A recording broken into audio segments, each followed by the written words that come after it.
আগে ভালো ছিলাম এই কথাটা বলতে চাই না। আমি ওই সময় ভালো ছিলাম না, এখন খারাপের দিকে যাচ্ছে। ওই সময় তো ভালো ছিলামই না। 16 বছর হাসিনা সরকার যা করছে, মানুষের গণতান্ত্রিক অধিকারকে হত্যা করা, অর্থনৈতিক অধিকারকে হত্যা করা, কথা বললে জেলখানায় নেওয়া, গায়েবী মামলা দেওয়া এবং গুম করে ফেলানো, এই যে culture Sheikh Hasina political culture শুরু ছিল তো জঘন্য ছিল। যে কারণে তাকে ফ্যাসিস্ট বলা হয়, যে কারণে তাকে স্বৈরাচার বলা হয়। কি ফর্মুলায় পড়বেন উনি, কোন ডেফিনেশনে, সেটা পরে নির্ধারিত হবে ইতিহাসে। কিন্তু মানুষ এইটা বললে কেউ আবার প্রতিবাদ করে না, না হাসিনা তো ফ্যাসিস্ট না, এই কথাটা কেউ বলে না। কাজে আগেরটা ভালো ছিল আমি কেন বলবো? আমি আগেরটা খারাপ ছিল, কিন্তু খারাপটাকে ভালো করার জন্য যে কাজটা করলাম, এখন যে জায়গায় যাচ্ছে এখন আর সহ্য হচ্ছে না। কারণ যুদ্ধ কত করব? জীবন যৌবন শেষ করে 61 বছর যাবৎ খালি যুদ্ধই করতেছে, কোনো লাভে না, কোনো লোভে না, শুধু দেশের জন্য, দেশের মানুষের জন্য, এই দেশের মুক্তির জন্য। বাংলাদেশকে স্বাধীন করার জন্য যুদ্ধ করছি, স্বাধীনতাকে রক্ষা করার জন্য যুদ্ধ করতেছি, জেল জুলুম অত্যাচার মামলা মোকদ্দমা সব সহ্য করতেছি। অর্থ নাই, বৃত্ত নাই, কিচ্ছু নাই। আপনি দেখেন যেখানে বৈশা আপনি করতেছেন, what is my house, that is the, এখন আর সহ্য হয় না। এবং সবচেয়ে বড় কথা হইল, এখন একটা আলোকিত মুখ ইউনূস সাহেবকে সামনে দেখায়া পিছনে যে কি কাজ হচ্ছে এবং অন্ধকারের শক্তিগুলা কত শক্তিশালী হয়েছে, অন্ধকারের শক্তিগুলা, আল্লাহ এদেরকে সামনে আনো, এদেরকে মানুষ দেখুক এরা কত অন্ধকারের শক্তি, এরা যে কত শক্তিশালী হয়েছে আপনি চিন্তা করতে পারবেন না। ইউটিউব চালান, তারা আবার তার প্রশংসায় পঞ্চমুখ, তাকে সারা জীবন দেওয়া হোক মৃত্যু পর্যন্ত, এগুলা বলা হচ্ছে।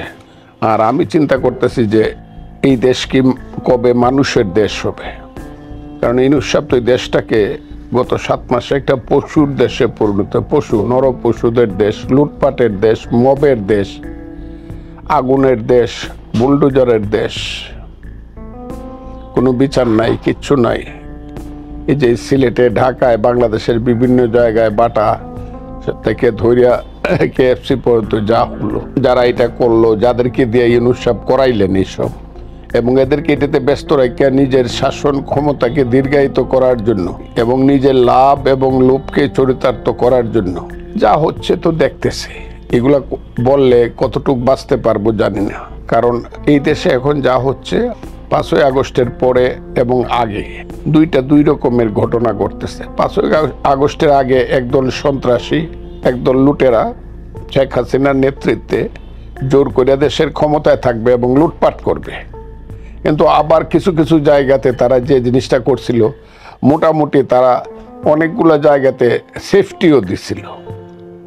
কিন্তু এখনকার যে সরকার, এটা একটা কুয়াশাচ্ছন্ন, সাংঘাতিকভাবে একটা নীতিহীন, চরিত্রহীন কিছু লোকের সন্নিবেশ ঘটছে এখানে জনাব ইউনূস সাহেবকে কেন্দ্র করিয়া, এবং তারা এই দেশটাকে একটা মধ্যযুগের বর্বর দেশে পরিণত করতে চায়। তারই পরিণত হইল গত 2-3 দিন যাবৎ যা চলছে গাজায় আক্রমণের নামে। গাজা আক্রমণ তীব্রভাবে বিরোধিতা করি না শুধু, এটা সারা জীবনের আমার আন্দোলনের অংশের একটা। আমি যখন ছাত্র সংগঠন করতাম, আমাদের প্যালেস্টাইনি ভাইয়েরা আসতো, তাদেরকে নিয়ে মিছিল মিটিং করা, তাদের ব্যাপারে এই মানে যত সহযোগিতা আছে সব সহযোগিতা করা, এটা আমার রাজনৈতিক ধর্ম ছিল, প্যালেস্টাইনিদের সাহায্য করা। কিন্তু প্যালেস্টাইনিরা ওখানে মার খাচ্ছে, ইসরায়েলেরা অন্যায়ভাবে তাদেরকে মারছে, আমেরিকা তাদেরকে সর্বনাশ করছে। সেই কারণে বাংলাদেশে বাটার মতো একটা কোম্পানি, ওরা জানে কিনা জানি না, ওইসব নরাধমরা জানে কিনা জানি না, বাটার যে মূল ব্যক্তি যে দেশে বাটা নিয়ে আসছিল, তার নাম সম্ভবত অরল্যান্ডো, বাংলাদেশের মুক্তিযুদ্ধে যে সহযোগিতা সে করছে এটা অকল্পনীয়। এইসব নরপশু নরাধমের বাচ্চাদেরকে আমি বলবো তার ইতিহাসটা পড়ে নাও। সে তার সমস্ত জীবন মৃত্যু, ব্যবসার সমস্ত ঝুঁকি নিয়ে মুক্তিযোদ্ধাদেরকে অর্থ সাহায্য, তাদেরকে চিকিৎসা সাহায্য, যা যা করার তা করছে। এমনকি পাক বাহিনীর জল্লাদখানায় ঢুকে একে নিয়ে থেকে ধরে সবার সঙ্গে বন্ধুত্বের ভান করিয়া সব খবর সেদিন ত্রিপুরাতে মেলা গড়ে যে আমাদের যে হেডকোয়ার্টার ছিল, যেটা খালেদ মুশারফের নেতৃত্বে মেজর হায়দার ছিল, তাদের কাছে সেই পাঠাতো। এবং বিদেশিদের মধ্যে আমরা যুদ্ধবন্ধু হিসাবে যাদেরকে আমরা পুরস্কৃত করলাম মুক্তিযুদ্ধ হিসাবে, তার মধ্যে বাটার যে সেই ব্যক্তি প্রোডাকশন ম্যানেজার, তাকে বাংলাদেশ সরকার বীর প্রতীক উপাধি দিছিল। অবশ্যই বাটার মালিককে বীর প্রতীক। বাটা আমাদের মুক্তিযুদ্ধের জন্য সবকিছু তার শেষ করছে। এবং আমার ধারণা এটা ইহুদিদের কোম্পানি বইলা কিনে জানি না, এটা ইহুদিদের কোম্পানি। এই নরা ধমরা এটাও জানে না যে এটা ইহুদিদের কোনো কোম্পানি না। বাটার মূল ব্যক্তি মুক্তিযোদ্ধা ছিল বলেই, বীর প্রতীক ছিল বলে আজকে তার বিরুদ্ধে ওই নরা ধমরা, রাজাকার, আলবদররা ওই প্যালেস্টাইনের বন্ধু হওয়ার নামে এগুলো ভাঙচুর করতেছে। এটা বাংলাদেশের মানুষ এইগুলো জানতে পারবে না, কারণ পত্রপত্রিকায় লেখা হয় না, টেলিভিশনে বলা হয় না। সমস্ত যে সোশ্যাল মিডিয়াগুলো সব এই দেশে যত সোশ্যাল মিডিয়া আছে খুব প্ল্যানফুললি গত 10-15 বছরে এইগুলা দখল করে ফেলছে। ওই তারা যারা এই দেশটাকে আফগানিস্তান বানাতে চায়, বর্বররা দখল করে ফেলছে। সমস্ত কিছু টাকা পয়সা শক্তি সামর্থ্য সব দিয়ে দখল করে ফেলছে, যে কারণে মানুষ আর এই দেশে কিছু জানতে পারবে না কি হচ্ছে। আগে ভালো ছিলাম এই কথাটা বলতে চাই না, আমি ওই সময় ভালো ছিলাম না, এখন খারাপের দিকে যাচ্ছে। ওই সময় তো ভালো ছিলামই না। 16 বছর হাসিনা সরকার যা করছে, মানুষের গণতান্ত্রিক অধিকারকে হত্যা করা, অর্থনৈতিক অধিকারকে হত্যা করা, কথা বললে জেলখানায় নেওয়া, গায়েবী মামলা দেওয়া এবং গুম করে ফেলানো, এই যে culture Sheikh Hasina political culture শুরু ছিল, তো জঘন্য ছিল। যে কারণে তাকে ফ্যাসিস্ট বলা হয়, যে কারণে তাকে স্বৈরাচার বলা হয়। কি ফর্মুলায় পড়বেন উনি, কোন ডেফিনেশনে, সেটা পরে নির্ধারিত হবে ইতিহাসে। কিন্তু মানুষ এইটা বললে কেউ আবার প্রতিবাদ করে না, না হাসিনা তো ফ্যাসিস্ট না, এই কথাটা কেউ বলে না। কাজে আগেরটা ভালো ছিল আমি কেন বলবো? আমি আগেরটা খারাপ ছিল, কিন্তু খারাপটাকে ভালো করার জন্য যে কাজটা করলাম, এখন যে জায়গায় যাচ্ছে এখন আর সহ্য হচ্ছে না। কারণ যুদ্ধ কত করব, জীবন যৌবন শেষ করে 61 বছর যাবৎ খালি যুদ্ধই করতেছে, কোনো লাভে না, কোনো লোভে না, শুধু দেশের জন্য, দেশের মানুষের জন্য, এই দেশের মুক্তির জন্য। বাংলাদেশকে স্বাধীন করার জন্য যুদ্ধ করছি, স্বাধীনতাকে রক্ষা করার জন্য যুদ্ধ করতেছি, জেল জুলুম অত্যাচার মামলা মোকদ্দমা সব সহ্য করতেছি। অর্থ নাই, বৃত্ত নাই, কিচ্ছু নাই। আপনি দেখেন যেখানে বৈশা আপনি করতেছেন, what is my house, that is the. এখন আর সহ্য হয় না।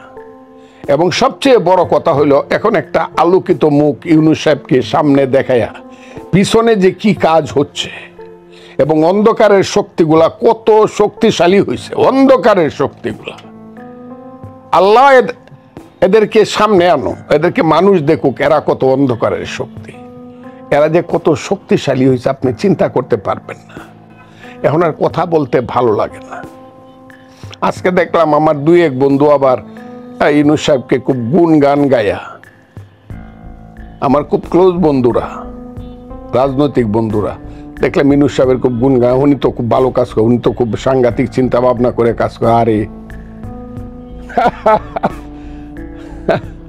আমি সবসময় একটা কথা বলি, পটাশিয়াম সাইনাইড কিন্তু টেস্ট হলেও মিষ্টি, কিন্তু খাইলে 1 সেকেন্ডের লোকটা মারা যায়।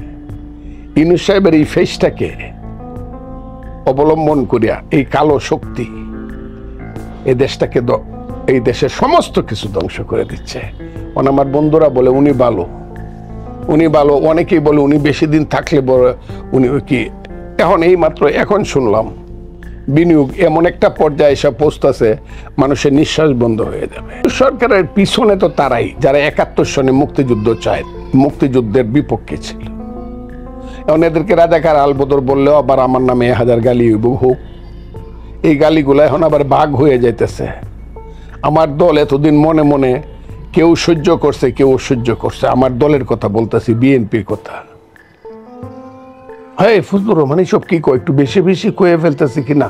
জামাত ইসলাম তো আমাদের বন্ধু ছিল, একসময় তো তারা মন নরম করে আমাদেরকে ক্ষমতায় বসায়ও দিতে পারে, আবার তো আমরা বন্ধু হিসেবে ফিরতে পারি। এই প্লাস মাইনাস কথা বলতেছিল, যারা প্লাস মাইনাস কথা বলতেছিল তাদের ঘাড়ে দেখলাম এখন আইসা সেই